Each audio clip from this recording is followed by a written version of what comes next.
If I could have your attention, we'll get Victorian football's Night of Nights underway.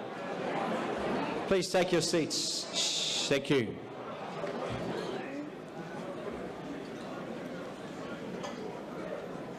Ladies and gentlemen, good evening and welcome to a very special evening. Victorian football's 2019 Senol Gold Medal Night. Please take your seats. Thank you.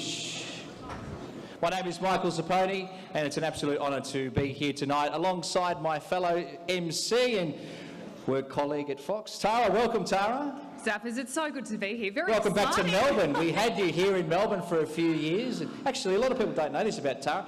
You actually grew up here in Melbourne. I did. I grew up in Summers on the Mornington Peninsula, which you've just recently moved down to Balnarring. Yep, I have, yes. Yeah, so you were enjoying that. Yep. Mornington Peninsula, beautiful part of this state, but enough about that. Tonight is all about you guys in the room here and really celebrating tonight's football night of nights across the Victorian National Premier League. So it's an absolute joy to be here and to see all of you here and to really celebrate what you guys have done this season. So to get you in the mood, I'm going to get you to all look at the big screens behind me right now. Roll the tape.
The mood for tonight, I don't know what will.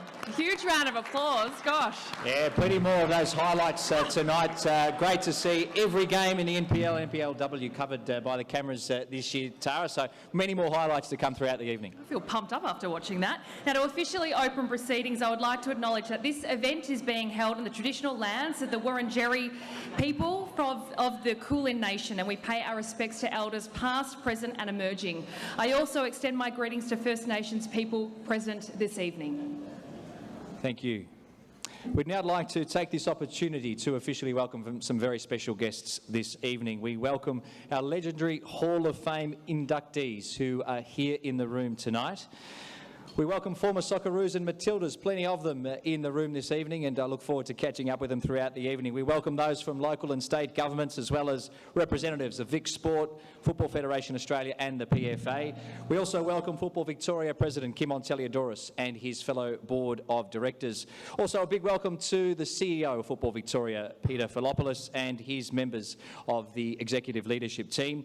We also acknowledge the contribution of Football Victoria's corporate partners, including a big special thanks tonight to Rustu Senol. In July, Senol became the official naming rights partner of the NPL Victoria Final Series. I'm sure you've seen the name over the last few weeks, and of course a partner for the gold medal night over the next 4 years. A little bit about Senol. They're established 15 years ago. They're an independent property developer, steadily growing their business over the past decade. They specialise in high quality residential and commercial property solutions right around Melbourne and surrounding suburbs.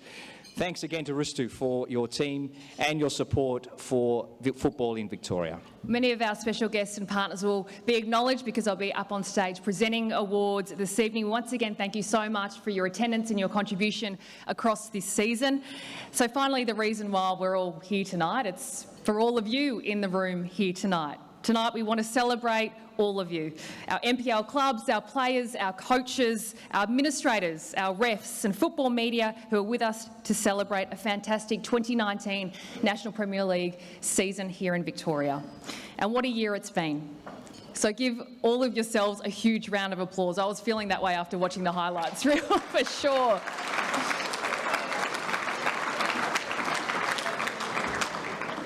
Before I pass it back to Zappers to go through the format of this evening, just a little bit of general housekeeping. This event is being streamed live at the moment, so if you do want to have a conversation, need to take a phone call, by all means, do it outside. If you could put your phones on silent, we are on social media as well, so please use the hashtag GMN19, and the toilets are located at the back of the room on the left and on the right. You could have a career away from TV Flight after attendant. that, Tars. Thanks, Tars. Tonight's awards will include, there's plenty of them, the Golden Boot winners, Coaches of the Year, Goalkeepers of the Year, NPLW and NPLW Goals of the Year, Players Player of the Year for the National Premier League, NPLW, National Premier League 2, and Referees of the Year. It's a very busy night. So only some winners will be asked to say a few words in their acceptance. There will be Coaches of the Year, Best and Fairest and Gold Medal winners. All other winners will be taken straight to the media area. And great to see so many members of the media here tonight as well. Just one more minute of your attention. Tonight does conclude with the announcement of the NPL2 Best and Fairest winner, NPLW Gold Medal winner and the NPL Gold Medal winner. Please remember that if a player has received a red card or 10 or more yellow cards, that would have been me when I was playing, throughout the course of the NPL season, they are ineligible to win the award. That's hard because you're a goalkeeper. That's a Yeah, concern, actually, as a goalkeeper. White line fever, it's called, Tara. I would now, ladies and gentlemen, if I could just have your attention, I would now like to invite the President of Football Victoria, Kim Onteliadouros, to say a few words.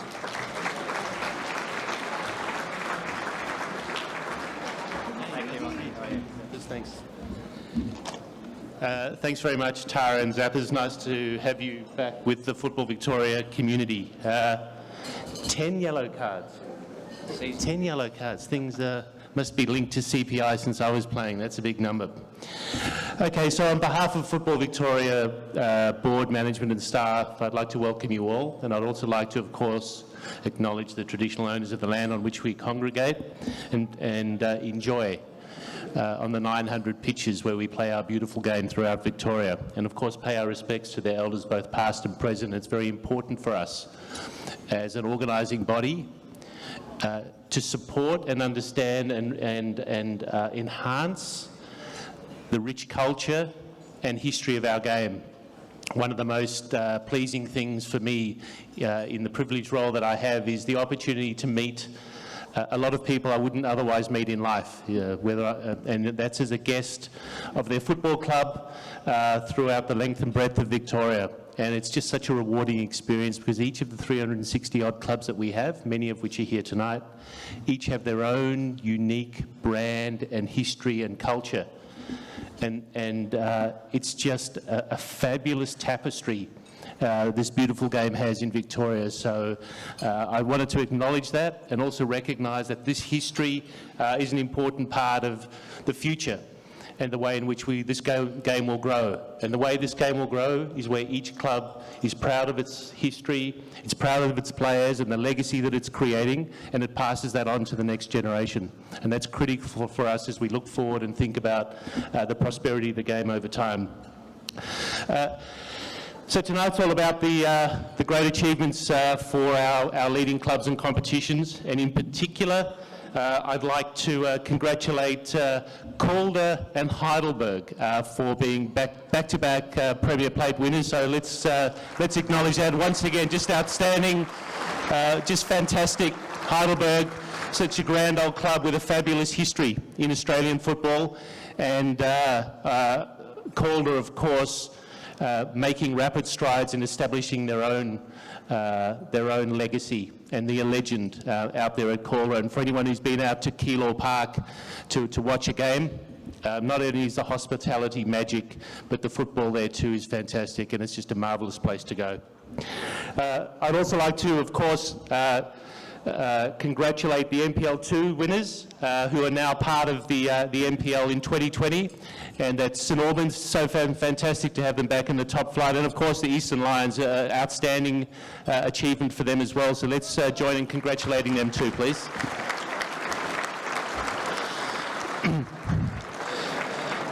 And of course, tomorrow night St Albans and Eastern Lions are playing in the NPL2 playoff. And that's at Oakley. For those of you that are able to make that game, it'll be a fabulous contest. But if Sunday's the big day, of course, for us at AAMI Park, and there's a reason our premier matches for our elite competitions are at AAMI Park, because it's the elite football facility in Victoria, and that's where we'd like to showcase our best players and our best clubs. And on this particular occasion for this season, the grand final is featuring Bentley Greens at Avondale, and that'll be a fabulous match. Avondale have really pursued this championship for quite some years, and I think that it means a lot to them. Bentley Greens have a fabulous history, of course, in achieving, and it'll be a terrific game. The women's final will be enthralling, as it always is, particularly when Bulleen make it. They're capable of performing in the finals, but boy, they'll have to be on the top of their game if they go to defeat Calder, who have taken all before them. And finally, of course, Dandenong Thunder, another fabulous club, playing against Bulleen Lions, who've also been a tremendous club in Victorian history. So that'll be a terrific game on Sunday. We look forward to seeing you at AAMI Park.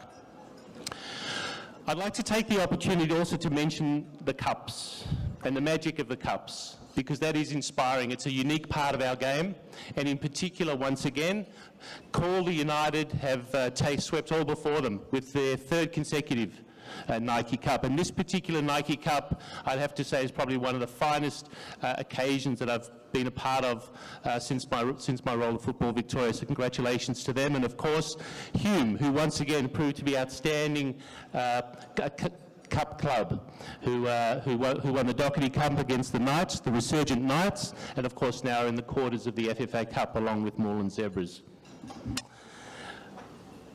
Congratulations to the individual award winners tonight. Thank you very much to the volunteers, and I'd like to take a moment also just to acknowledge the Football Victoria staff. It's not always so easy for them. They always do their very best. They're professional in the way in which they apply themselves. It's not so easy to keep that many presidents of that many clubs happy with all the decisions. But I really respect the work that they do and the efforts they make under Peter's leadership. And I want to assure you all that there's nothing more important to us, and the reason we exist and we think about every single day is what we can do to improve the game in Victoria for our clubs. And that drives us every single day. So just to finish up, enjoy the evening, and it's a pleasure to be here. Thank you for joining us, and good luck to all tonight. Thank you. Thanks very much, Kim On. And just on the NPL Grand Final and the Women's Grand Final and the playoff game, the triple header, some news that we can break tonight, Tara, which will be announced to the media tomorrow, is all 3 games will be broadcast on Football Victoria's website and Facebook page, as well as SPS streaming on demand. So great exposure for the game. It'll be an 8-hour marathon. I'll be lucky enough to be there as one of the hosts, and we've got some former Socceroos, Goran Lozanovsky, who I'm sure is here tonight, Sasha Ogodovsky, Cam Watson from Moreland, Melissa Barbieri, who I'm sure is here tonight, Kate Gill, former Matildas involved, as well as many other great callers that we've had during the season of the NPL. So some great exposure for the game on the triple header day. Football royalty, so if you can't get down there, there's no excuse to miss any of the grand finals played on Sunday. What a day that will be into the evening, of course. Let's take a look, though, now at some of the early action from across this 2019 season.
there, and a couple of commentary mics blown in the process with our excitable commentators as well. Ladies and gents, I'll just get you to quieten down a little bit. Leaderboard time. Yes, it is leaderboard time, Zappers. So for the first time this evening, we're going to take a look at the leaderboard for Players of the Year across their respective divisions in the NPL Victoria, of course.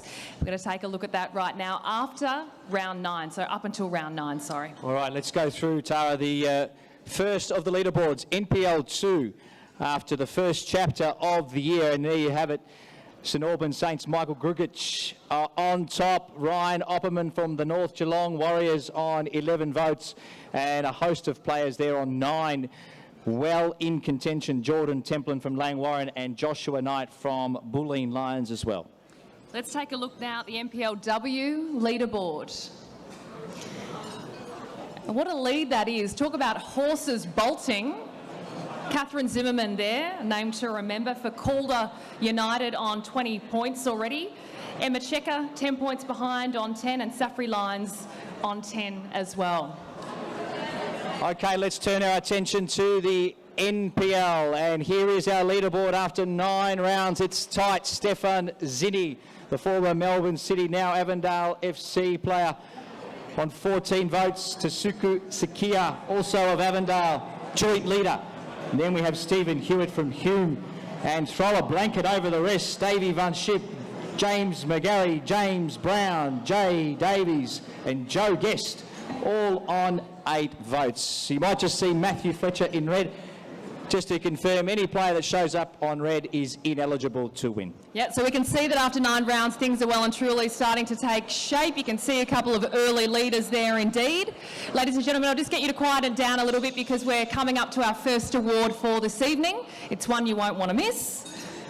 Our first gong for tonight is our Golden Boot Award. All right, the Golden Boot in each league is proudly presented by SPT Football. I would now like to invite the National Brand and Sales Manager for SPT Football and MIDA, Jimmy Campbell, the great Jimmy Campbell, up to the stage to present the winners. Make him welcome, Jimmy. Good to see you, Jimmy. Each of the winners will receive a $500 SportsSmart voucher to spend at any SportsSmart location. Jimmy has the award in hand. You won a few of these in your day, didn't you, Jimmy? Good, mate. You won a few of these in your day, didn't you? All right, here we go. The first award, the NPL 2 Golden Boot winner, 22 goals from the Goulburn Valley Suns, is Ailu Kuol.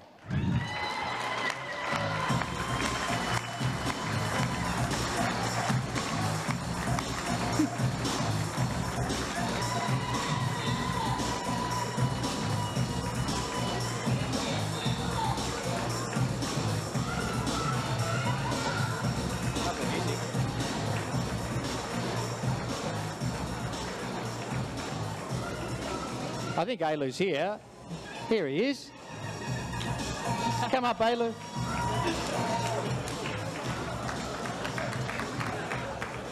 A big congratulations to Ailu. What a player. Fantastic walk-up music as well. We were just commenting on that. And definitely it's a feather in the cap of the Goulburn Valley Suns and football in regional Victoria. Now it gives me great pleasure to announce the NPLW Golden Boot Award winner. Might not be a surprise to many of the women in the room, but Catherine Zimmerman of Calder United.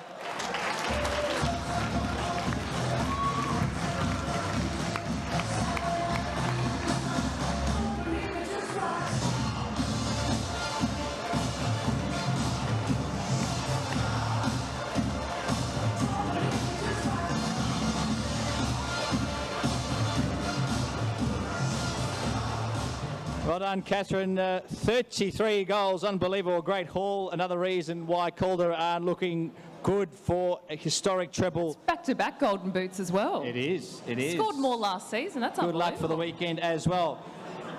Now time to announce the NPL Golden Boot winner for 2019. And the winner is from Avondale, Liam Boland.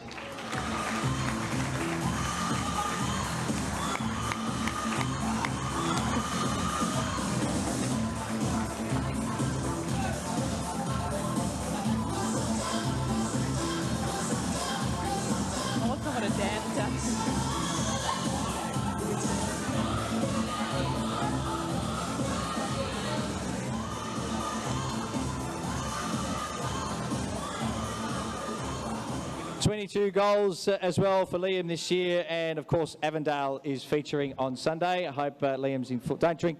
What are you drinking tonight, Liam? Water? We'll just come and have a look later on your table. Zoran, I'm sure he's there keeping an eye on the boys. And you know, when I talk about Liam Boland and when I say the name Liam Boland, one thing sticks in the memory, Tara, is the early days of the FFA Cup. Mike absolutely. Cockrell, who obviously a great friend of ours at Fox, who passed away a few years ago, but called that goal from Liam when he was playing at Green Gully, which knocked the Central Coast Mariners out of the FFA Cup. Great memory and a great player, Liam Boland. We'll go down in history. And don't be afraid, guys, if you are walking down that navy blue carpet, you can dance to the song that they're playing if you win. I mean, I invite that. But suit yourself. Everyone's different. All right. Great start to the awards. I hope you're enjoying yourself as the room goes silent. All right, let's find out who are the best NPL players in the league by awarding the Players Player of the Year awards. These are the awards that are decided by the players, you guys, that are playing themselves from each club across the respective leagues. So I'd like to invite to stage John Didalitza, CEO of the PFA, to present the peer-voted Players Player of the Year awards. Round of applause, please.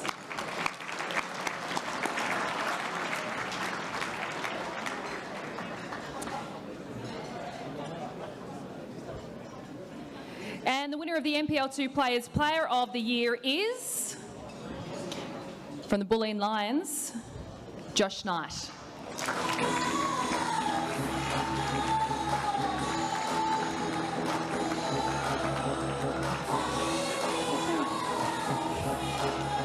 So Josh, not here tonight, Tara? Not here tonight, unfortunately. But we will ask a member of the Bulleen Lions to come and collect the award on his behalf of Josh. Someone from Bulleen could come up and accept that. Thank you. Don't all rush down.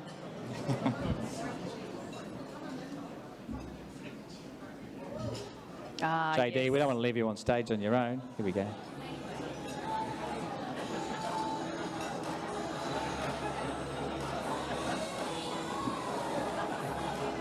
Cool. All right, congratulations to Joshua. Now the winner of the NPLW Players Player of the Year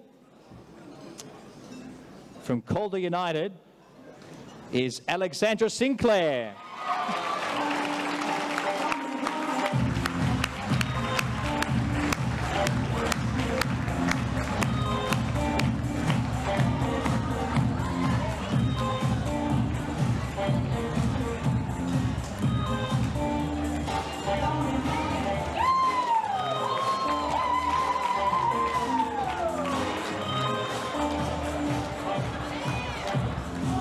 A huge congratulations to Alexandra as part of that potent front three in this side, and best of luck on Sunday in that grand final. They are going to be pretty hard to stop. Zimmerman, Alexandra and Angie Beard as well. Fantastic female players, great to see. Now the final winner of the Players Player of the Year is for the NPL, and the winner is Joe Guest of Oakley Cannons.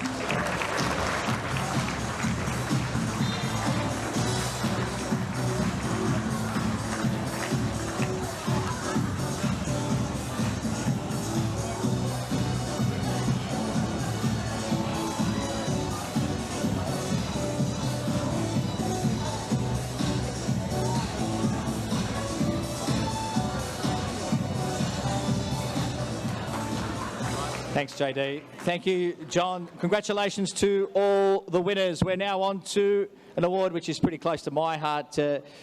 Tara, I played as a goalkeeper very badly in the lower leagues, and we now celebrate the good goalkeepers out there. The Goalkeeper of the Year awards. Who have we got? I've got no comment on that one, because if you said that you got 10 yellow cards as a goalie, still, my mind boggles. Yeah. The Goalkeeper of the Year was voted by the coaches in their respective NPL leagues. It's a tough job for the custodian. Of course, a brilliant save and you're a hero and you make a fumble, and not so much, it's all on your shoulders. The Goalkeeper of the Year awards are proudly presented by Blue Thunder Security, and I'd like to invite up onto stage the Operational Manager, Violetta Panevsky, to present the award. Big round of applause, please.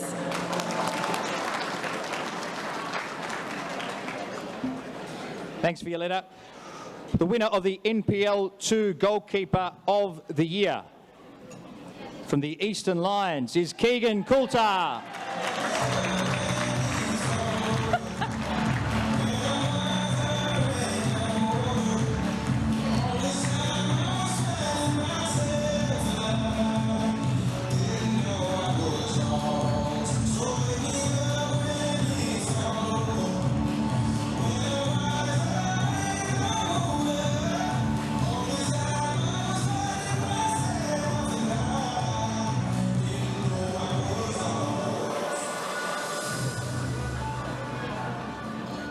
A big congratulations to Keegan. Good to see that he's got a big cheer squad up there as well. Love to hear it.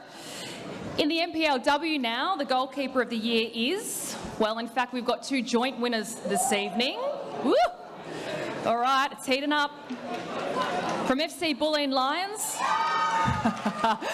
M Shields, and Lauren Ferrugia of Bayside United.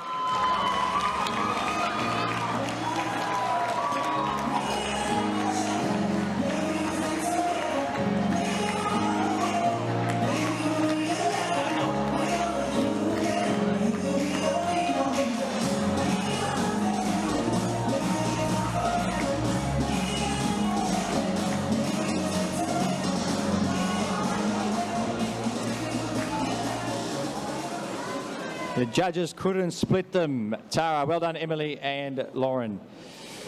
Time to announce the winner of the NPL Goalkeeper of the Year.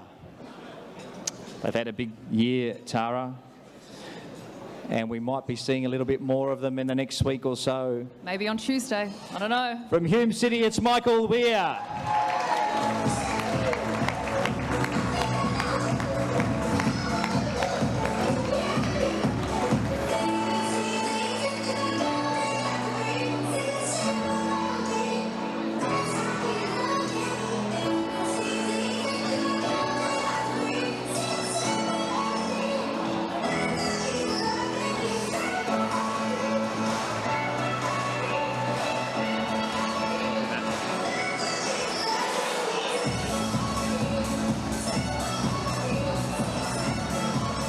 Thank you.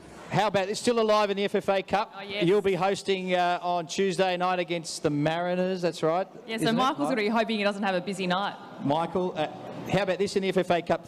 Penalty shootout against Oakley.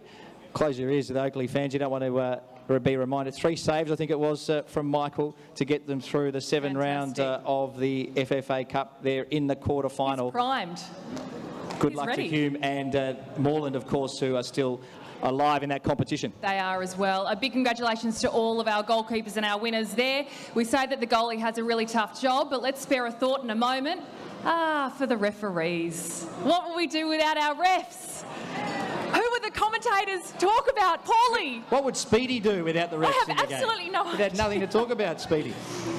Look, we simply have no game without our referees, and Football Victoria's Respect the Game campaign aims to ensure refs, players and fans alike respect all elements of the game, the referees being a huge part of them. I'll just ask you to be a little bit quieter, ladies and gents. We're going to plough through. You can talk outside. Thank you. We've got a fantastic and wonderful bunch, an incredibly talented bunch of referees here in Victoria, and the Referee of the Year Awards in Victoria really speak to that. The Referee of the Year Awards are determined by the Referee Assessment Merit Table for their weekly performances. To present the awards, I would like to invite Ron Gauci, the Chair of Vic Sport, to help present the Ref of the Year Awards.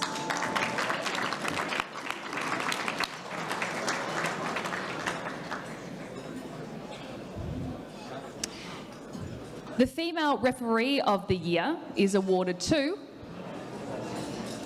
Jamie Barrero.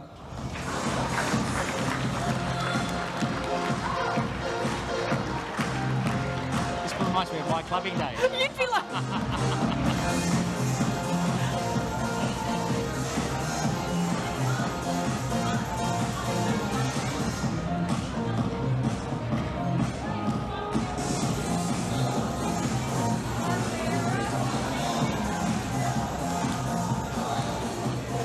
Well done, Jamie. It runs in the family. Jamie's brother Jonathan, of course, is on the A-League panel. So we look forward to seeing Jamie in the A-League as well in a year or two. Jamie, well done. I wonder how that dynamic would play out at home, whether you'd be like, you're red carded. No, it doesn't work. there'd be That's a mum joke. a lot of That's a bad analysis in the family. Male Referee of the Year this year is awarded to Jack Morgan. joke. Yes, Jack.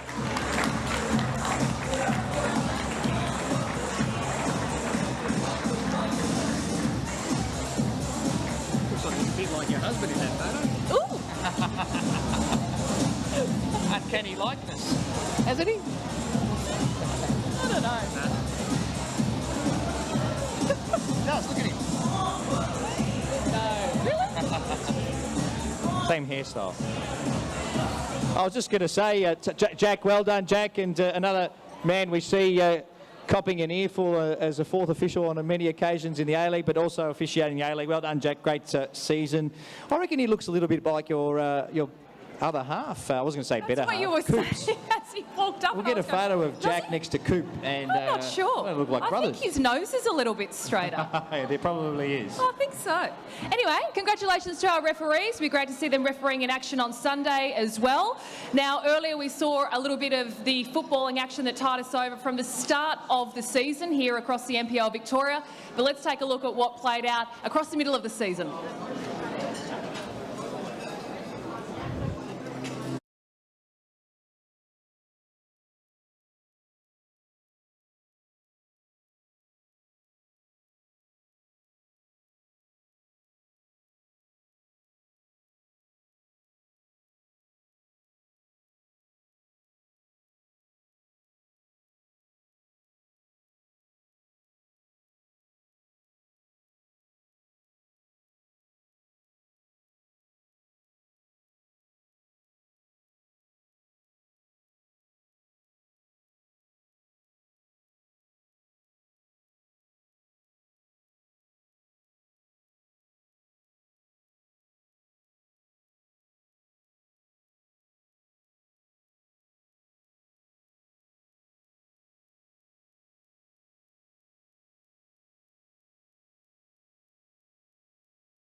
Yeah, some fantastic action there. Good to see JD fist pump there, John, when your team was showing up on the screen against Bulleen. Not a bad finish that was as well. Let's, Tara, have a look at some of the leaderboards and see well, we won't do that. Sorry, I'm just jumping ahead of myself here now, Tara, aren't I? Because we need to go back to... Just help me out here. Have I jumped the gun? No? I'm we're where good? you are. Yeah, we're good. All right. Because we saw the middle of the season action, so we're going to just got carried away with Johnny's goal there. Leaderboard up until round 18. All right, let's have a look at round 18. It is Are You OK Day. NPL 2. Jesse Macaronis from Moreland City. I'm fine. Ashley Dunn, who's ineligible for Murray United on 17. George, Jordan, Jose and Ryan all on 17 votes, Tara, and they are all within a good chance with many rounds to go after the round 18 leaderboard. Let's take a look at the NPLW leaderboard now. After 18 rounds, we did have a clear leader. Yeah, Catherine Zimmerman. Goodness gracious me, she's extended that lead. In fact, it was 10 points previously. She's got 1 point on it. Emma Checker is chasing her and Melissa Garcia as well, but she's done a Usain Bolt there. Yeah, Catherine's going to be hard to catch. Let's have a look at the NPL leaderboard now. And Stefan Zinni continues his great early season form. He now has an 8-vote lead over Joe Guest from Oakley, Tasuka Sakia of Avondale, but it's still pretty tight. Plenty of players in there still with a chance, Tara, with plenty of football to be played. Yeah, so much football still yet to be played, so there could be a fair amount of movement looking at those leaderboards right there that take us up to the round of 18. Guys, I'll just ask you to be a little bit quieter for us. We've got more awards coming up, and then we'll give you a little bit of a break. Enough Zappers and Tara time out. All right. Shh, just a couple more awards, then we'll let you have a bit more fun. Shh, thank you. Now we're on to our Best NPL Club Media Award, and we'd like to thank our committed commentators and our media networks. Of course, without you, we wouldn't be able to grow this wonderful game in this state. We've also got several members of the media with us tonight who play a critical role in ensuring the Victorian football and Victorian footballers have a strong voice and a strong presence. All right, this year the Media Award has been voted by our commentator network. NPL clubs are continually lifting the bar in how they cover their own male and female teams of all ages. Some clubs are now across multiple channels and are continuing to invest heavily in resources to take the promotion of their clubs and Victorian football more broadly to another level. This award honours those efforts. Shh. The NPL 2019 Club Media Award goes to the Melbourne Knights.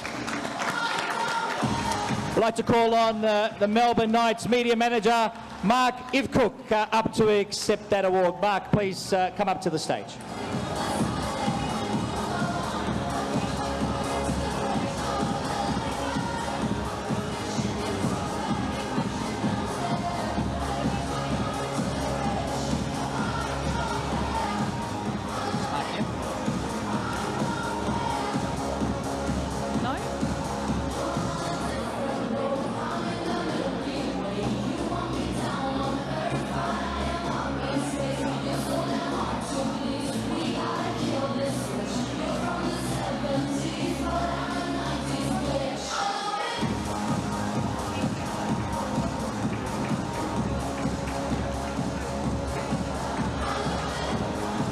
Congratulations to Mark, a big congratulations to Melbourne Knights and the way that they promote and the voices that they give to this game as well.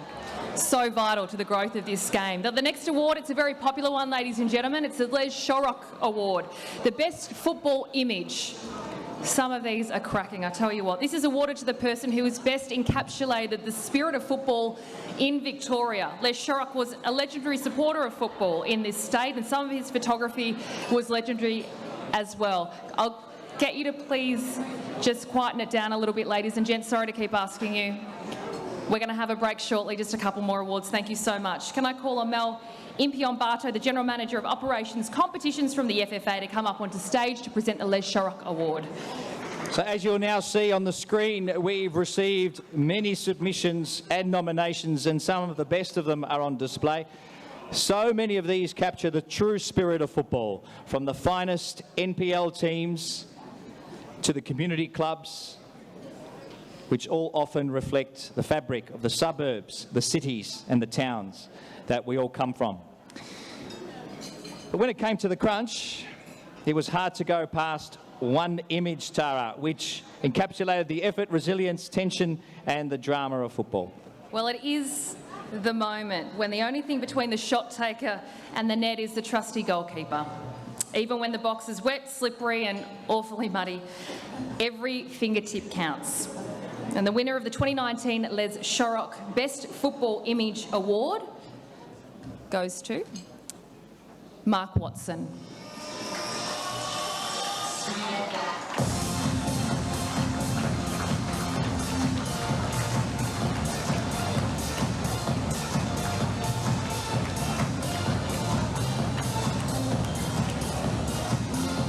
Mark's come from a fair way tonight, hasn't he, Tara? Well, Mark has come all the way from Wagga in New South Wales, and he takes images for Murray United, among others, and regularly has them published in the Border Mail. But that image there of Will Haberfield, it's an absolute classic. Thank you so much, Mark, for the work that you do and your passion, because we need images like that. They're stunning.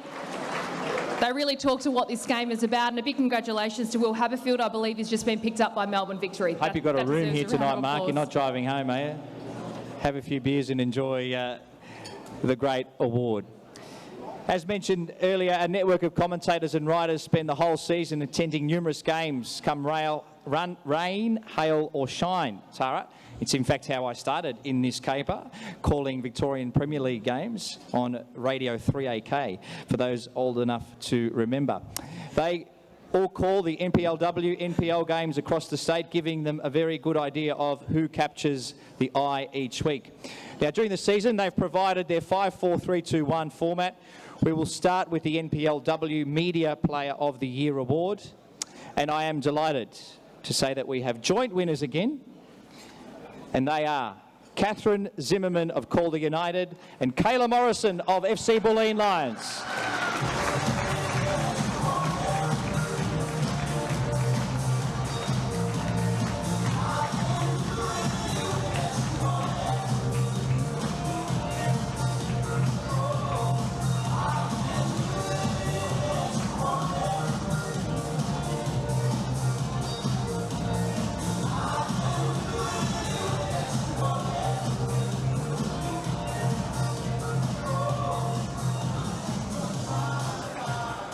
Well done to Catherine and to Kayla. Now it's time for the Media NPL Player of the Year award, also known as the Bill Fleming Award. Some great players over the years have won this one in the history of this. It's got a long history, this award. It was named after the prolific former Argus newspaper football writer. And the winner of the Media NPL Player of the Year is Tetsuku Sakia of Avondale.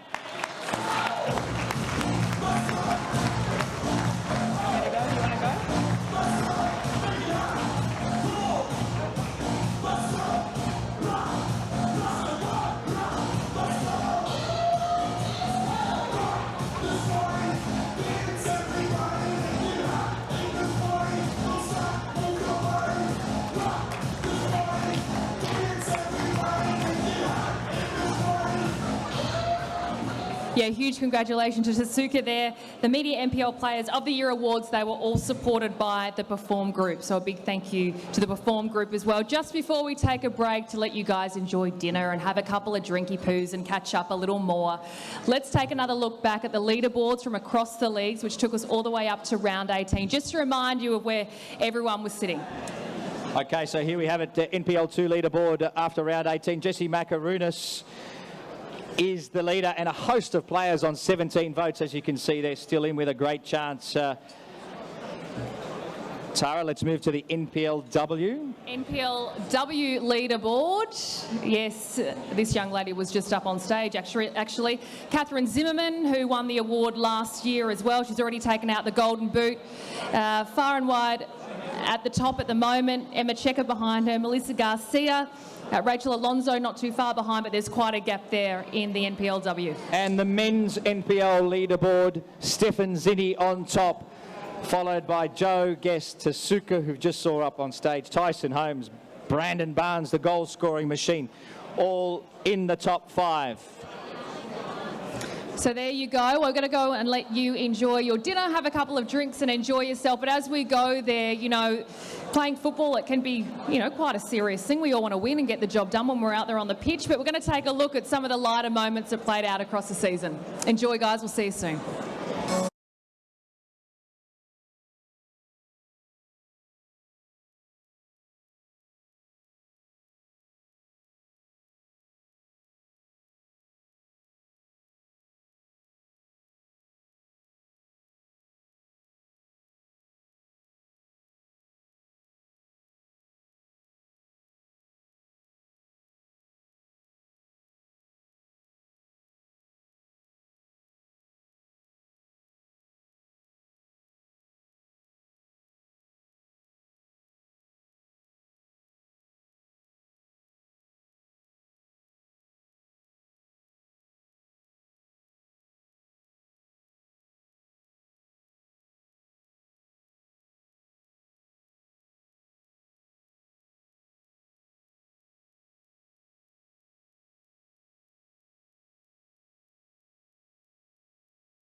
we've got an area outside, so if you want to continue catching up with your mates, Get there's out a of here. big area out there. If you want to talk, get out.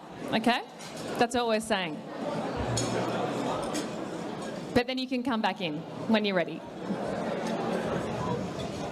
Hope you enjoyed your main meals. It wasn't the chicken or the fish. It was the steak or the fish. George. Hey, shh, thank you.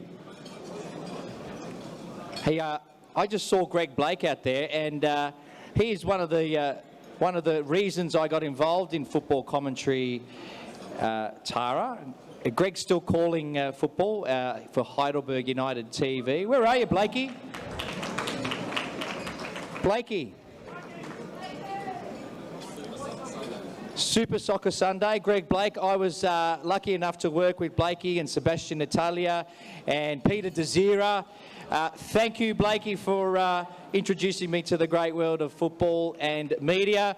A true legend of the broadcasting world, and great to see you here tonight. Greg Blake. Yeah, big round of applause for Blakey. Got Zappers into it, now we can't get him out of it. We love Zap, we love Zap. All right, well, let's get down to the business end of this evening. It's time to check out the best goals across the season. Please direct your attention to the screens behind me, and we're going to check out some of them right now.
Inductees into the Football Victoria Hall of Fame.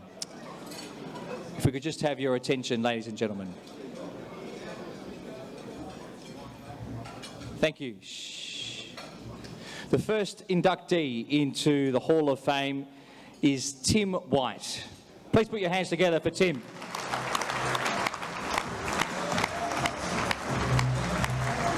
Now, Tim is unable to join us tonight, but his wife, Barbara, and his younger son, Patrick, will come up to accept the award on his behalf. Now, Tim is unwell at the moment. He is in a home, and I understand that tonight's live stream is being streamed into the home in Queensland. So, Tim, we hope you're enjoying tonight and this special moment. Tim White was born in County Cork, Ireland.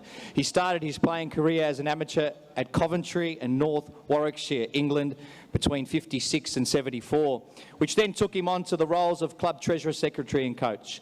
He emigrated with his wife Barbara and family to Melbourne in 75, where he was headhunted by the local Melbourne second division club Springvale City. He took City to a premiership in his first season with the club and into the first division, coaching them until 1979. During his time, he developed his coaching skills by attending the national coaching courses in Australia, where he could make the transition from part-time football coach in the Victorian First Division to full-time coaching. He was offered the full-time regional director of coaching role for North Queensland, based in Townsville, and that role included development of junior and senior players throughout North Queensland. He left Townsville in 1981 to take up the position of Director of Coaching for Victoria and the Victorian Soccer Federation at the time, which involved the development and implementation of the Australian Soccer Federation coaching and development programs at all levels, among other elite achievements, where he remained until 1993. In making this transition, Tim put himself and Victoria on the map in the national coaching scene.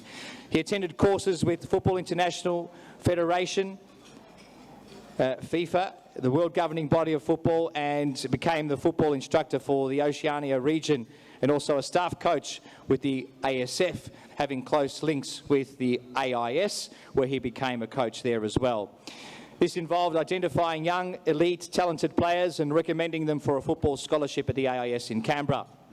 He had a host of other notable achievements, including the development of the plan for programs at the VIS, identifying and developing scholarship recipients, the assistants to national and assistant coaches in the development of 5 Australian national teams, and he also developed the Victorian State Player Development Program.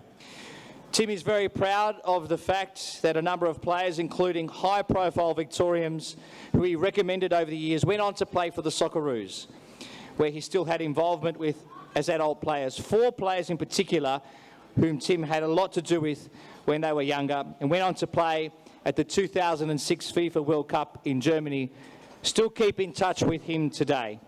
They are Mark Viduka, Jason Chilina, Josip Skoko, who is here with us tonight, and Vince Grella.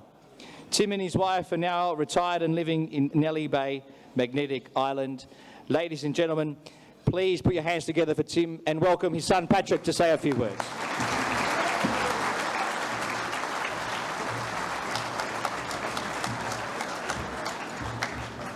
Thanks, everyone.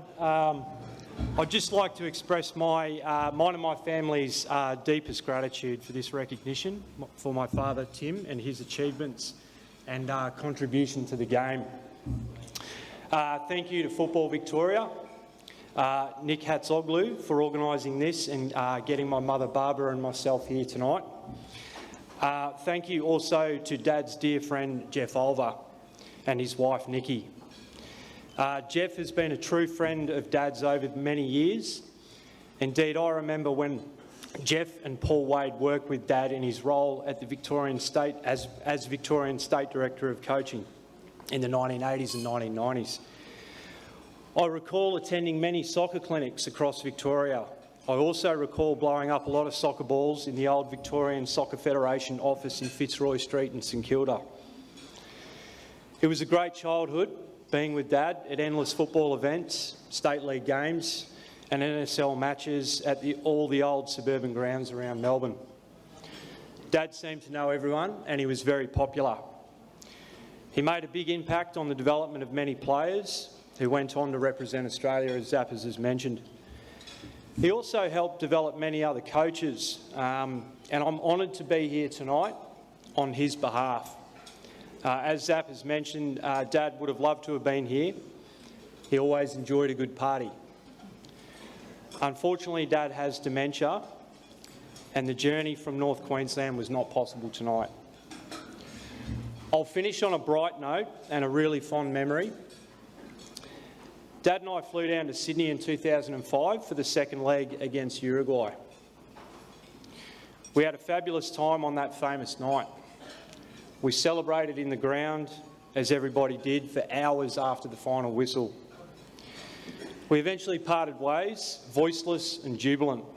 Dad off to the post-match function and me off to the city to celebrate with the masses. At about 3:30 in the morning, I crept back into the hotel room, only to find Dad wasn't there. 5 a.m. rolls on, and Dad comes in, dancing away, still punching the air at the Socceroos' success. "Where the hell have you been?" I said, as if all of a sudden the father-son role had reversed. But it meant so much to Dad, and that moment encapsulated that. He'd worked with many of that generation of players, and he enjoyed every minute of seeing the others succeed. His recognition tonight means a lot to me and to the rest of my family, particularly to my sister Tina and my brother Darren, who can't be here tonight. So again, thank you to the Victorian football community, and congratulations and best wishes to all of the recipients of other awards this evening. Thank you. Have a great night, everyone. This one's for you, Dad.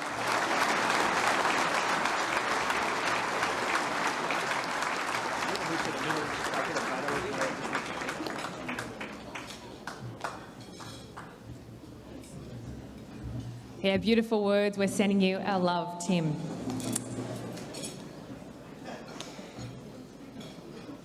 Our second Hall of Fame inductee tonight is Michael Mandalis.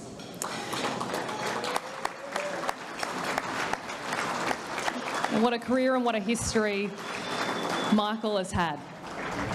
Born in 1945 of Greek ancestry in Cairo, Egypt. Raised in central Cairo, Michael started playing street football with a ball made from socks. He arrived in Melbourne in 1958, settling in Paran with his parents and his 5 other siblings. He started primary school at Paran Technical School. He knew no English at the time, but his new classmates, Kevin Bartlett and Kevin Sheedy, well, they brought him up to speed quick smart. They influenced Michael to play AFL in the process. I'm sure they did. Whilst Michael played AFL at school, he joined and excelled at South Yarra Soccer Club as a 14-year-old, winning junior best and fairest and top goal scorer awards. What a pick. Enjoy the moment. In 1960, Michael moved to Harcoa, St Kilda from South Yarra, and again excelled in the under-16s at Middle Park, attracting interest from the South Melbourne Hilliers Committee. Member Charles Musker, who recommended him to legendary coach Manny Pukalakis. In 1961, Michael moved to play for South Melbourne and was the top goal scorer in the team at only 16 years of age. He later assisted South Melbourne to win 4 titles with the club. 1962, 1964, 65 and 66, including a treble. Unbelievable. He represented the state of Victoria a total of 16 times in all junior comps and was the first ever South Melbourne Hillis junior to play in the senior team. In 1964, he became the top state league goal scorer at just 18 years of age, which attracted Australian national team interest.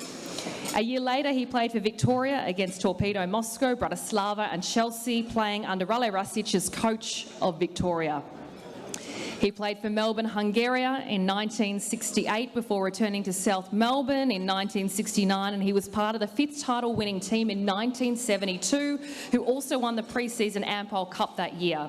In 73, Michael went with Harcoa, helping them win the coveted Doherty Cup trophy, and then he went on to become Harcoa's player coach. He moved to Naples, Florida in 1983 and set up private coaching schools. There he became acquainted with Australian former #1 tennis player Yvonne Goolagong-Cawley, where he coached several players who went on to play at the highest level in the UK, including the Cawley's son Morgan. Michael also hosted many Australian kids at his school with several scholarships. In 1966, Michael returned back to Oz. He took up residence in Noosa, good choice, where he coached women's football at Noosa Lions, taking them to the finals in 2003. He's now involved in an unofficial capacity as a mentor and club assistant at South Melbourne Hellas, where he continues to assist multiple players with private coaching and career advice. And as we can tell from the antics on stage, he's incredibly shy, ladies and gentlemen. A very warm round of applause for our second Hall of Fame inductee this evening, Michael Mandalis. What a career.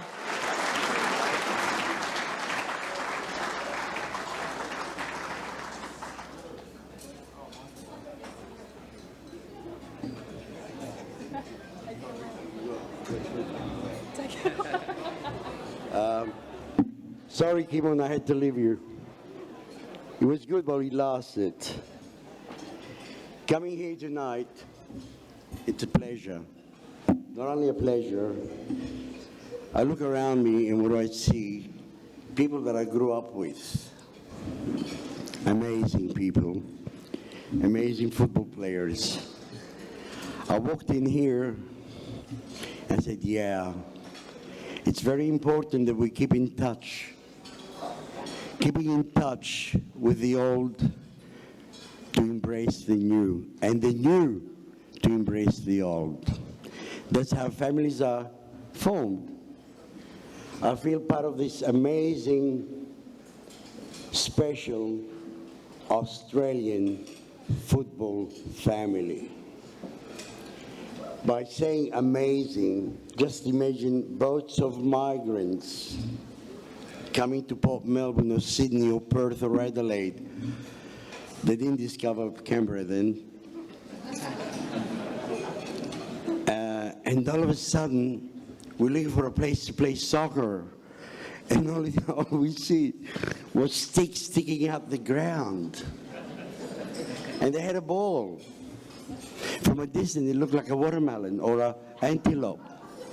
Yes, that's our sense of humor. That's how we started.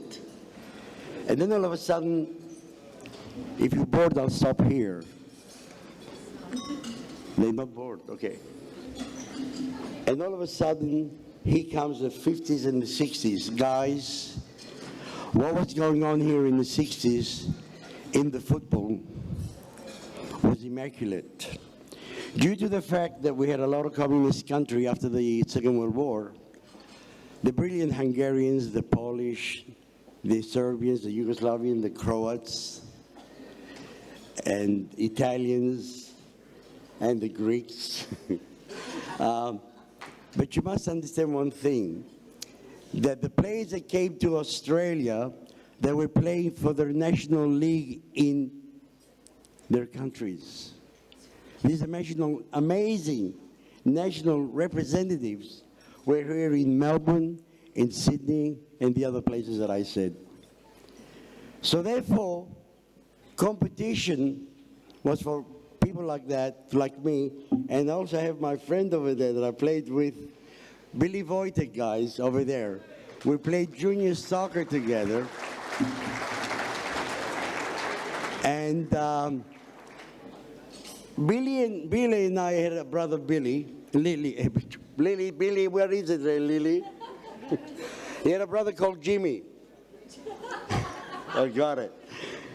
And we had a lot of fun growing up with Billy, and we were the most fortunate and luckiest players ever. We had to learn very quickly the European way of football. Everything. We'll sit back together and kick for hours and dribble. But what I'm trying to say here, without competition, there's no progress. And I'm very happy that the second division is coming. There's been relegation and promotion. It's time to get our football back. And I think this is it.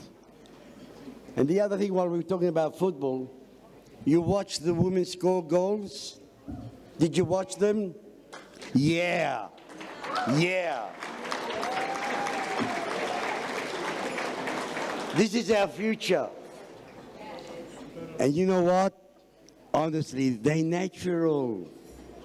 I don't know where we came as men. They are nature. Every time they move, and I'll show you how they move, they really do it like that.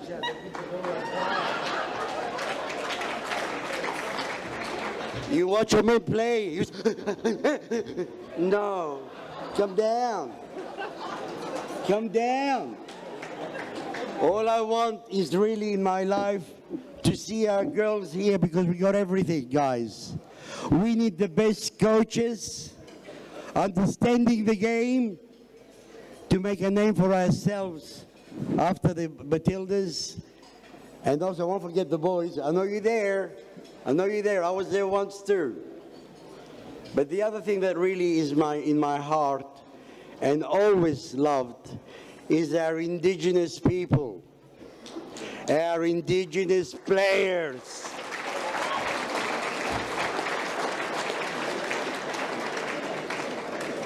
You watch them play AFL, well, let me tell you something. Back in 1962, 63, there was a player called Charlie Perkins, an indigenous radical, they called him then. He was fighting for his own people. But let's see it. Charlie, when he jumped up in the air, he was like a bird. And I had to watch him. He became my mentor. First lesson for me for the rest of my life. And then you watch the AFL. Within months or 2 years, they become heroes, indigenous. Let me tell you why. Something you can learn from me. Kibon told me. It's watch them move. This is the natural habitat. They know how to move in the air. We need to get them in the game. We're going to win a lot with them. We can't leave them behind. They've been left behind too many years now. We want them here.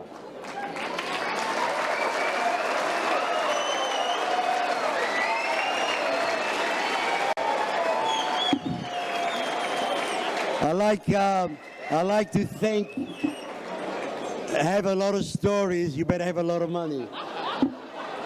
I'd like to say one more thing.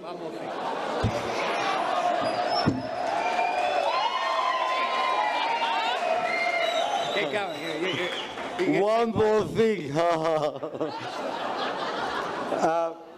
To thank my friend Harry Goldsman over there, who helped me very much to be awakened and bring my credentials to the football people here and recognize me. And also, don't forget my lawyer, Nikos Galatas.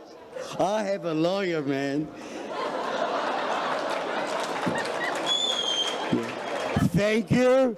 And Football Australia, please bring the game back where we need it. We can't buy second-hand players from overseas and really murder all these talents here.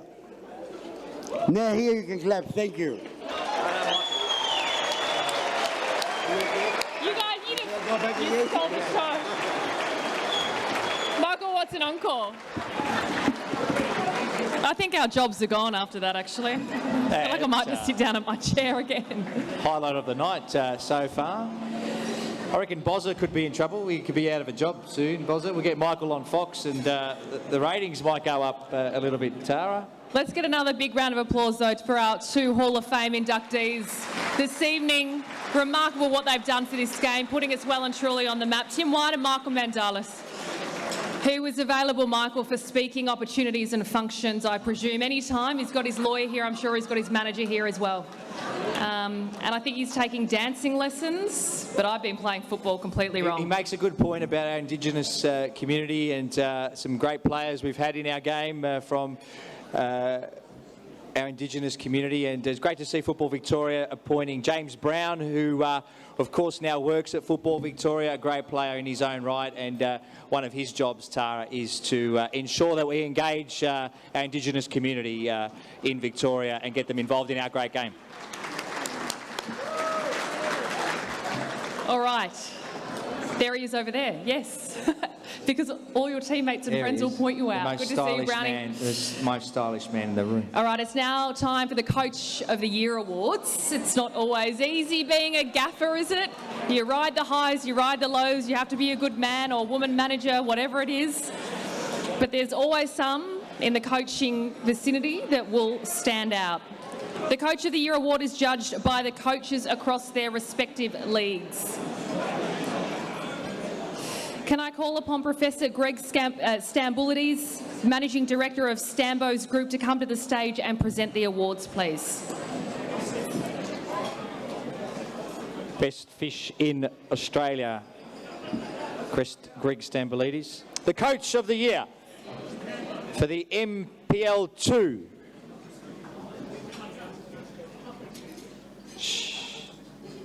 From the Eastern Lions, Jim Williams.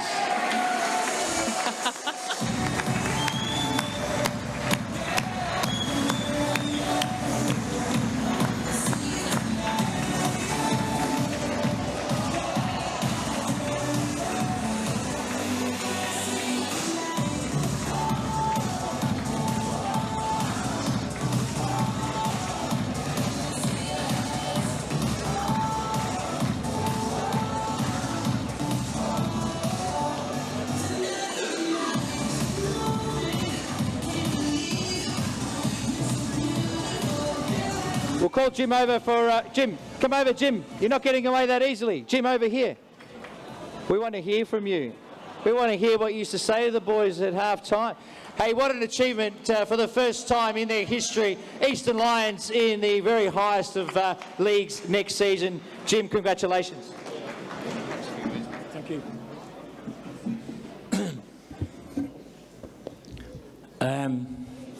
I'd first like to thank Michael for making this a little bit easier for me. He's just gone to the toilet. He'll be back in a minute. On a serious note, it's a privilege for me to be involved in this club.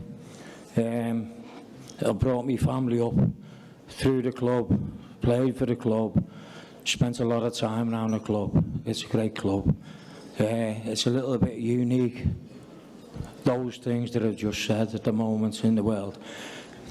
I'd like to thank a few people from the club, especially, obviously, the figurehead of the club, Norm Wilcox, okay.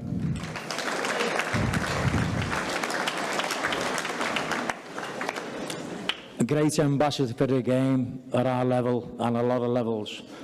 Thanks very much, Norm. Also our, close so-called coaching fraternity. We're just really good drinking mates in a way. Nigel Reid, Costy, Jimmy McBride, Stevie Smith. We've had a great journey. I'd also like to add in a friend of mine who's been at the club for a while, who you might know his name, Mr. Jimmy Rooney, who spends a lot of time at the club, made a difference to the club. Thanks, mate.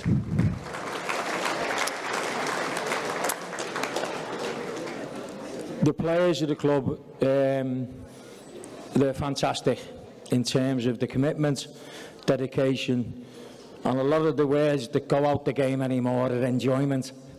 They enjoy it. They enjoy the club atmosphere. They enjoy each other's company. They enjoy playing with each other. Not that Jimmy Savile's got anything to do with this at all, for those who understand what I mean. A little funny there, thanks very much. So from the perspective of where we are at the moment, we've done well to get where we are, but we still want to move forward and try and maintain the club atmosphere, the club spirit, the club, as they say, the club culture, which is a tremendous one, which, as I said before, I feel things like this are going out the game. On a closing note, I'd like to welcome Barbara and Patrick here. All right, Barb, Pat, you know what I mean? I was a good friend with Tim White, done a great job for the game in Australia. But at the end of the day, I'd like to, if you like, dedicate this award to someone who also has been in this, or a room like this in the past, done a great job for the game in many ways, and a lot of people in the room remember this person, all right? He's still live and kicking, all right? People ask after him and all that. But I'd like to dedicate this award to Johnny Gardner. Some of you know Johnny Gardner, played with Billy and things like that. Yeah, thank you, yeah. Because he's also made a massive difference to the game in Australia, and it's made a massive difference to some of the guys in the room. So on behalf of Eastern Lions and the players, thank you very, very much. Thank you.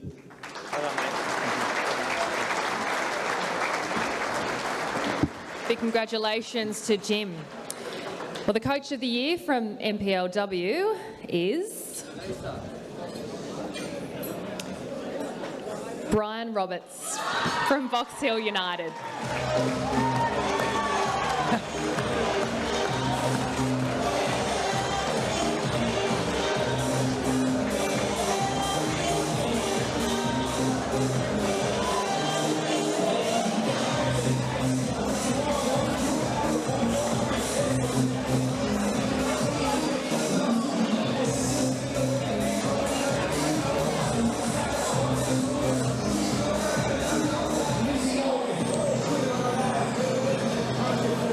I'll get you to say a couple of words, Brian.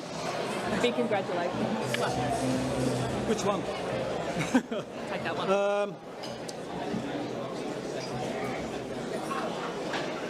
To be honest, this award, I won it last year, but it does mean a little bit more this year because I've had a magnificent group of players to work with, and also the support group around me was something that I'll cherish, okay? We started off our season with probably about 3 players retained from the previous year, and we built, yes, they keep waving, but we built a young squad with some real genuine quality players around them, and as the season progressed, we ended up getting to the Nike Cup, and we also missed out on the top 4 by 1 point. Ultimately, at the end of the day, all coaches, we all strive for success, but I think this represents not just myself, but all the coaches that work hard and what we do for the players. Okay, thank you. Well said, Brian. Well done, Brian. Now for the Coach of the Year from the NPL. And the winner of the Coach of the Year for the Men's NPL is Nick Hegarty from Hume City.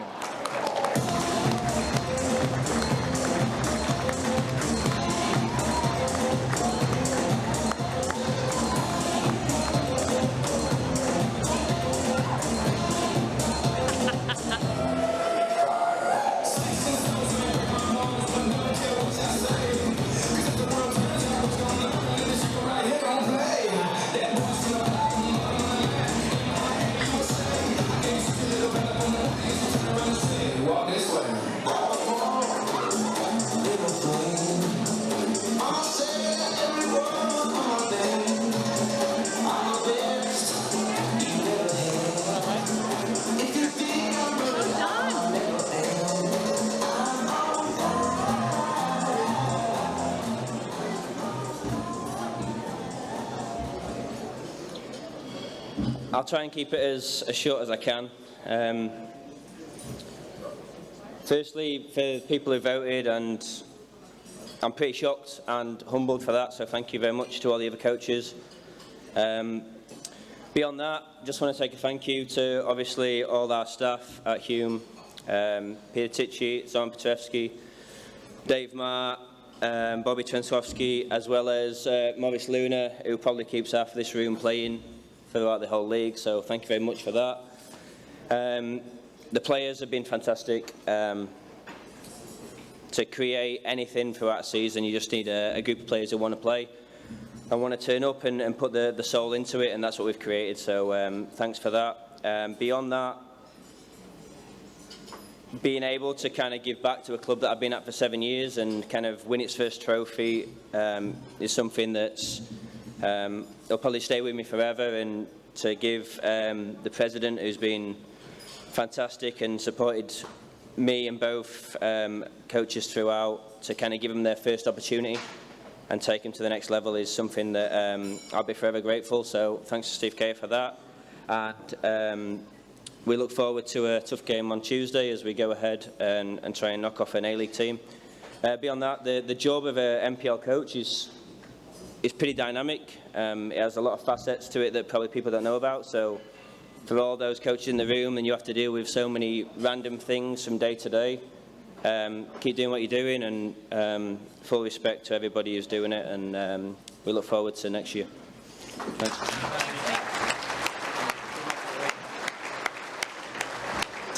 Yeah, and I'm sure I can speak for everyone in this room when we say good luck to Nick and Hume City for the FFA Cup, Tara. Will we get a cup set? We should.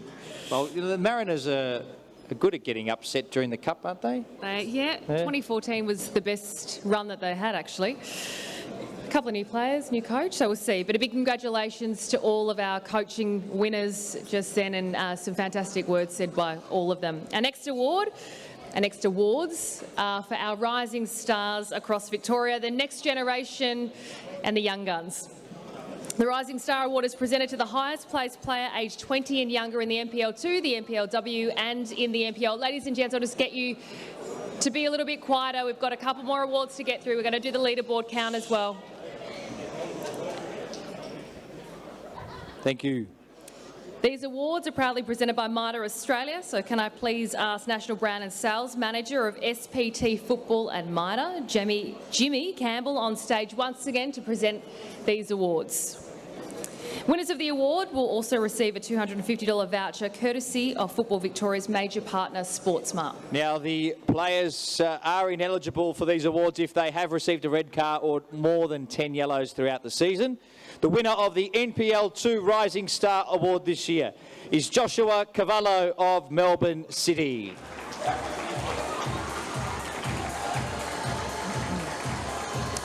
Can I ask a representative of Melbourne City to come to the stage to accept the award on Joshua's behalf, please?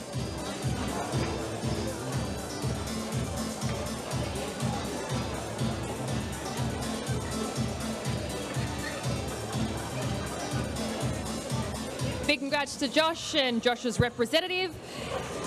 Next up, the winner of the NPLW Rising Star Award. We heard from their coach a little earlier from Box Hill United, Maya Markowski.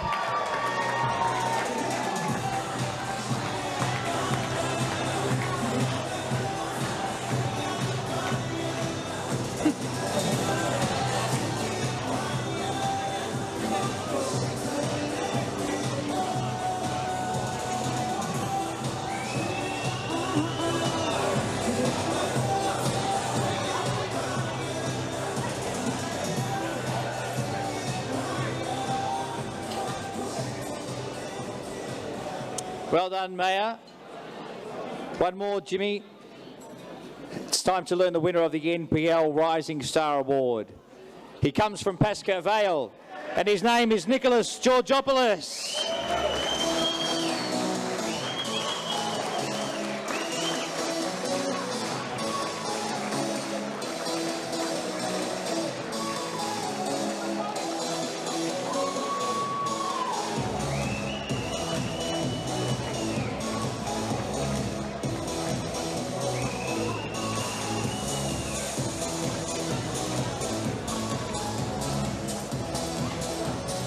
Time for a break.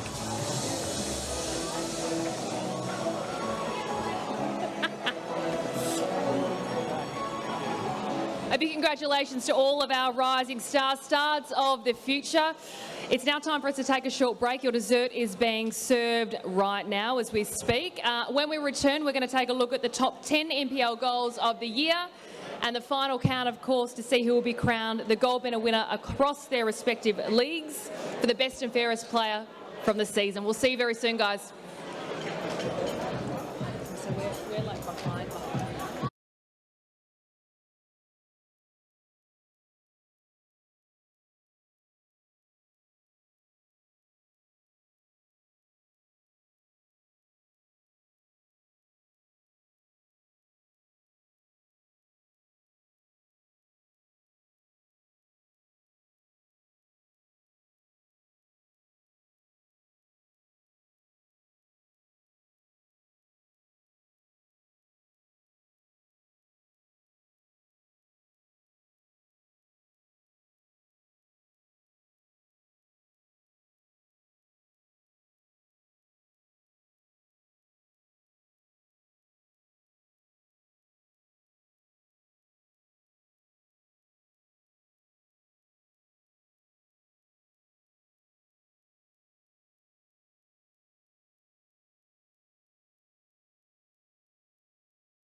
This is the scary bit. So much going on. There is so much going on. Did they put you up here or in the city? What was that? Are you staying here or in the city? In the city. I thought if I was going to get in and out the first flight, but Mum was like, oh my God, sleep in. She's got him. Okay, good.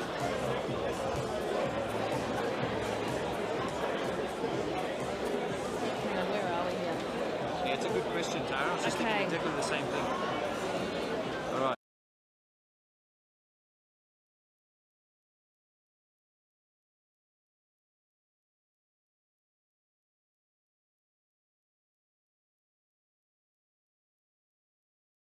Till midnight with our DJ Emma. Emma, I got it right, didn't I? Emma, great. Lucky Zap. My name's not Emma, thank you. Ladies and gents, I'll get you to please take your seats, otherwise we will be announcing the gold medal winners and you'll be watching it in your cars going home, streaming it on your phones, because we will have been kicked out of the event centre. If you wouldn't mind taking a seat, you can keep drinking at your seat, I encourage it. Don't forget to post on social media, hashtag GMN19. Plenty of tweets and Instagram posts up there already, Tara. I haven't had a squiz. It's quite rare for me. No social media. Ooh. Ladies and gents, I'll get you to come in and please take your seats. Okay, time to count down some of the big awards for tonight. But before we do that, have a look at the screens because we're on the home stretch. Let's have a look at the top 10 goals from the NPL Men's 2019 season.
Efforts as we count it down from 10 to 2, the top goals across the NPL.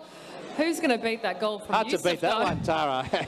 I'm shocked that there is a winner then. Okay, so we have got the Victorian Responsible Gambling Foundation here tonight. Love the game, not the odds. So I'd like to invite Jimmy Armstrong to stage. Jimmy is a Football Victoria Hall of Famer and acclaimed South Melbourne striker to present the next award. Thanks, Jimmy. Round of applause for Jimmy. Come on.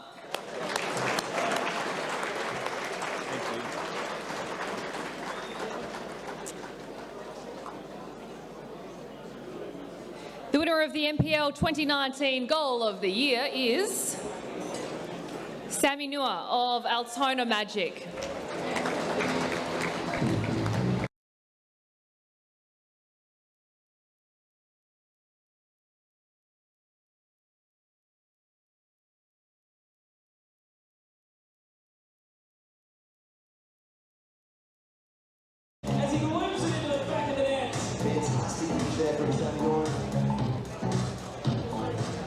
Acrobatic. That was a sensational goal, very deserved of the #1 spot. A big congratulations to Sammy Nua, who unfortunately cannot be here this evening. One of our representatives from Altona is going to pick it up and give it to Sammy on our behalf. All right, we've now reached the business end of the season. Let's take a look at some of the action from the final third of the 2019 National Premier Leagues.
Yeah, some great action there from the final stages of the season. Time to get stuck into the vote count. So we need your attention.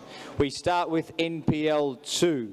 Here is the NPL 2 leaderboard after round 26.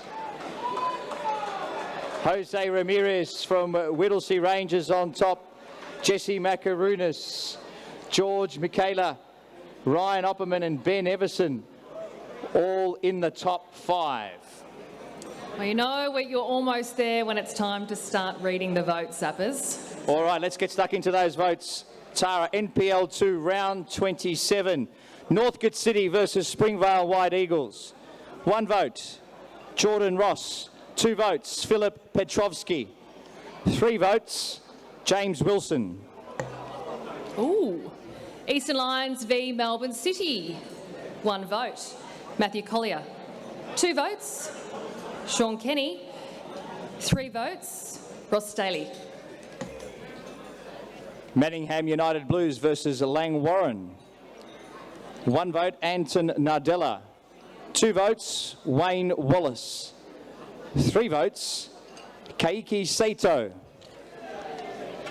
Goulburn Valley Suns v Murray United.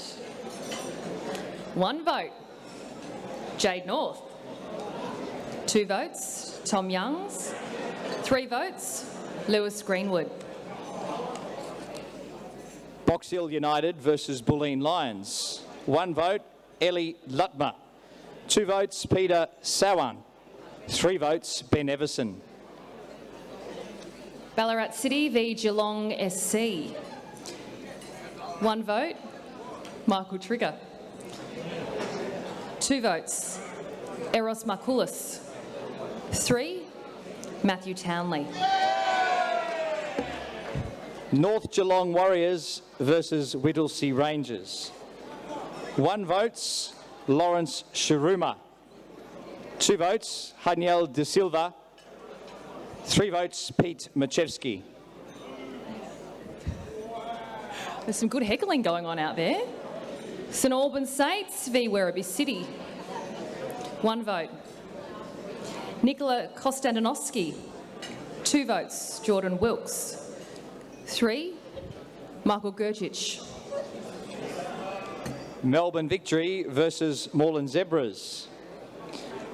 1 vote, Nicholas Hamakiotis. 2 votes, Jacob Williams. 3 votes, Anthony Lesiotis. Brunswick City v Moreland City. 1 vote, Andrew Viola. 2 votes, Osman Kos. 3 votes, Ratchip Chileli.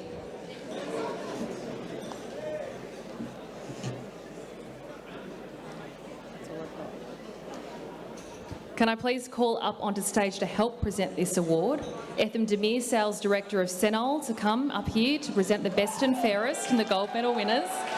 FV President Kim Montaliadora, CEO Peter Philopoulos and Board Director Asmin Hussain. So there's no need, Tara, to count round 28. The winner is... It was up there the whole time. Jose Ramirez from Whittlesea Rangers FC. Please put your hands together for Jose.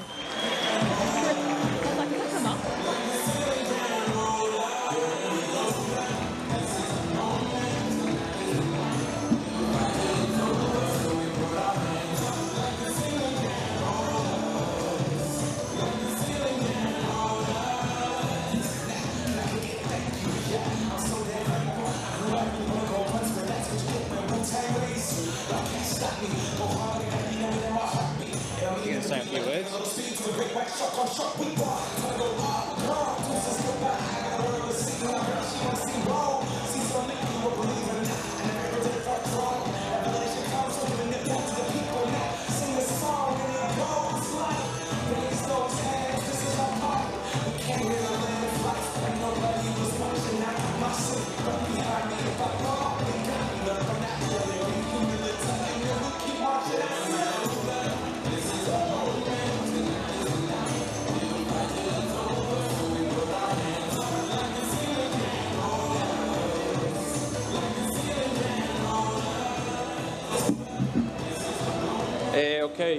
I would like first to thank my family that is in Colombia for all the support that they give me for all my life.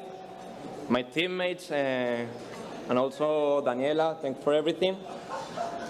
And yeah, that's it. I'm so excited. I don't have words to express what I'm feeling. Thank you so much.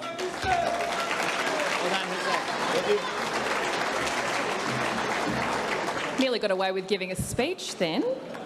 Not on our watch. All right, now it's time for the NPLW gold medal vote count. This is the leaderboard after round 21. It's going to be tough to catch Catherine Zimmerman at this stage, Tara.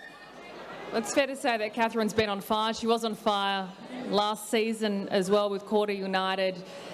And what a clash that they have on Sunday as well. But you never know, Melissa Garcia and Emma Checker, they could catch up. All right, let's go round 22 of the NPLW. Southern United v Geelong Galaxy United. 1 vote, Aidan Aiton. 2 votes, Tomoko Fukumaru. 3 votes, Kana Oda. Bulleen Lions v South Melbourne, 1 vote, Rachel Quigley. 2 votes, Kelsey Zafaridis. 3 to Kelsey Minton. Yeah. Box Hill United versus Alamein FC. 1 vote, Lucy Johnson. 2 votes, Melissa Barbieri. Woo! 3 votes, Rachel Alonso. We may have a couple of broken tables up at the front of the room, but it doesn't matter. Bayside United v Heidelberg United.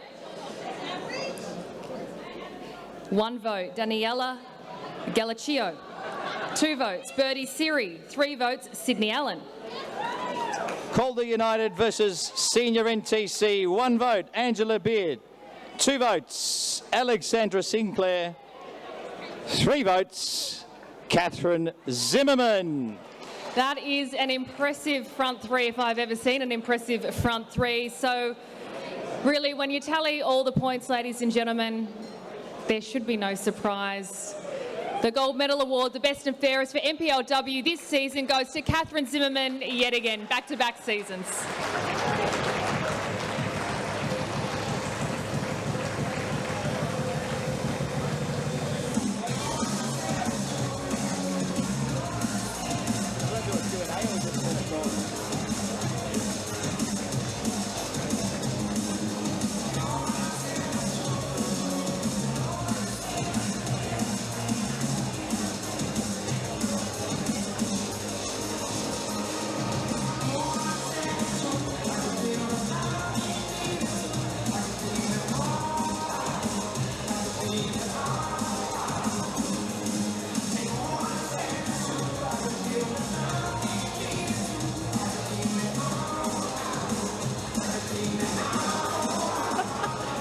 Huge congratulations, Catherine. I could see Kimon was saying, do you want to go up and say a couple of words? And you're like, oh, hell no, I just want to get back down there. A huge congratulations. I am sure that you have many people to thank. You are an absolute goal machine. What has it been? It wasn't just this season, it was the season before as well. You must have a pretty good bunch of girls working around you. Yeah, the team's pretty special. Obviously, you got to thank the girls first. This team is just one of a kind, and I'm so proud to be a part of it. I want to thank the coaches, Mark and Ian, Eric, Amanda, and our sponsors at Red Energy for all your support on and off the field. I think I got everyone, right? Yeah, again, it's just such a pleasure to be part of this club. I couldn't ask for a better group of people to spend most of my time with here. That's about it. Stacy and Jenny, if you're awake, go to bed. Thanks. Big round of applause to Catherine and best of luck on Sunday in the grand final. 88 goals between that front three this year. Unbelievable. So that'll be tough to beat on Sunday. Looking forward to the grand final. All right, Tara, now it's time for the men's NPL gold medal counts. Let's revisit that leaderboard after 24 rounds. And it's tight. That is close. It's really tight. Joe Guest from Oakley has now joined Stefan Zinni on 29 votes. Stephen Hewitt from Hume City, they've had a great season as well. Teisuku Sakia has already picked up one award tonight on 25. Dandy Thunder have Brandon Barnes there, Tyson Holmes, Alex Salmon, Jay Davies, Troy Reuven and Sean Ellis make up the leaderboard. This one will go down to the wire, I can guarantee you that one. Tara. Yeah, 4 players are still well and truly in it and able to win it, so let's take a look at the votes from round 25 of the NPL season. All right, round 25, South Melbourne versus Altona. 1 vote, Marcus Schroen. 2 vote, Robert Stambolziev. 3 votes, Melvin Beckett. Kingston City v Dandenong City, 1 to Leah McCormick. 2 votes, James Kelly. 3 votes to Zach Thompson. Green Gully v Dandenong Thunder. 1 vote, T-Boy Kamara. 2 votes, Jay Davies. 3 votes, Nick Kelmar. Port Melbourne Sharks v Bentley Greens. Love the support. 1 vote, Marco Yankovic. 2 votes, Daniel Clark. 3 votes, Tyson Holmes. Melbourne Knights v Hume City. 1 vote, Joseph Franjic. 2 votes, Benjamin Bowler. 3 votes, Daniel Dixon. Avondale FC v Heidelberg United. 1 vote, Hasuku Sakia. 2 votes, Luke Biles. 3, Yite Towns. Pascoe Vale v Oakley Cannons. 1 vote, Nicholas Ward. 2 votes, Matthew Hennessy. 3 votes, Wade Decker. After 25 rounds, we're going to take a look at the tally board right now, Zab. It's getting tighter. At how close that is. It's still a 4-horse race. So let's begin the vote count for round 26 of the NPL season. It's the final round and it all comes down to this final round.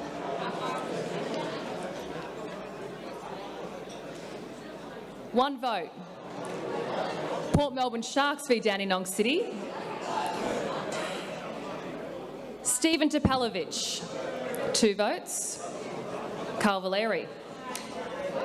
3 votes, Alan Mulcahy. Altona Magic v Pascoe Vale. 1 vote, Liram Elmazi. 2 votes, Nick Georgopoulos. 3 votes, Nick Feely. South Melbourne v Heidelberg United.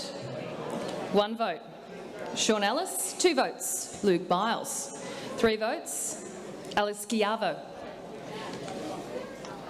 Dandenong Thunder v Melbourne Knights. 1 vote, Adrian Tardio. 2 votes, Dean Berevescos. 3 votes, Brandon Barnes. Hume City v Kingston City. 1 vote, Thomas Harris. 2 votes, Alex Canilia. 3 votes, Cooper Legrand. Bentley Greens v Avondale FC. 1 vote, Yusuf Ahmed. 2 votes, Jonathan Germano. 3 votes, Teisuku Sakia.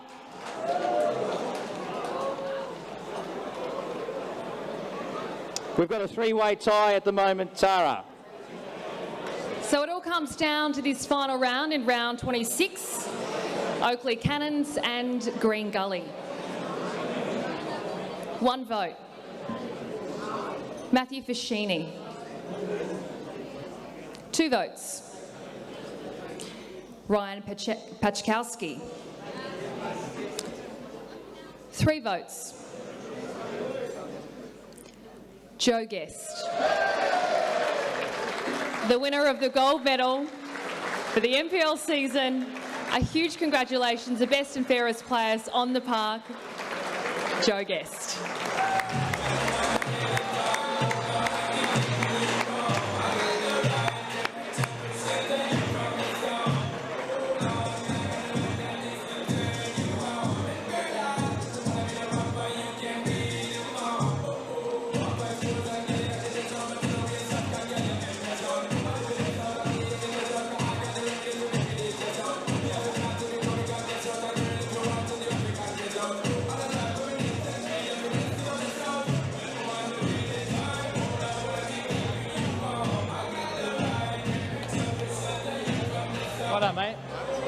Congratulations. Thanks, mate.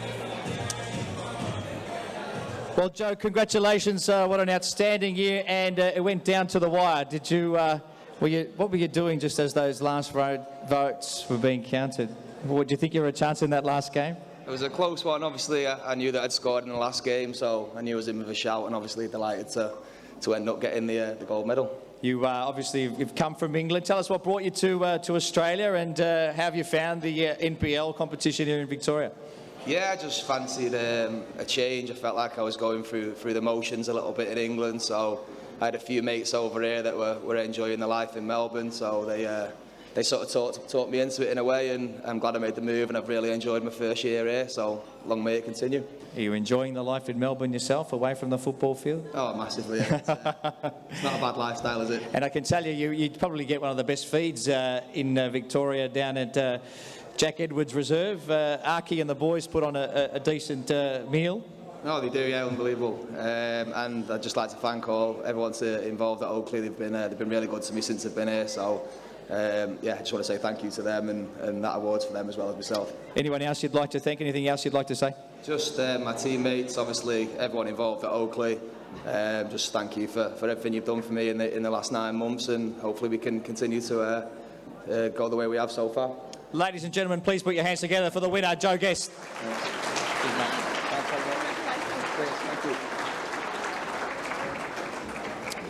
Well, that's an impact in your first season, Tara. Joe's done a fantastic job out at Oakland. First time to Australia, first time out of the UK, going to pick up the gold medal. How's Australia going? How's Melbourne? Oh, not too bad.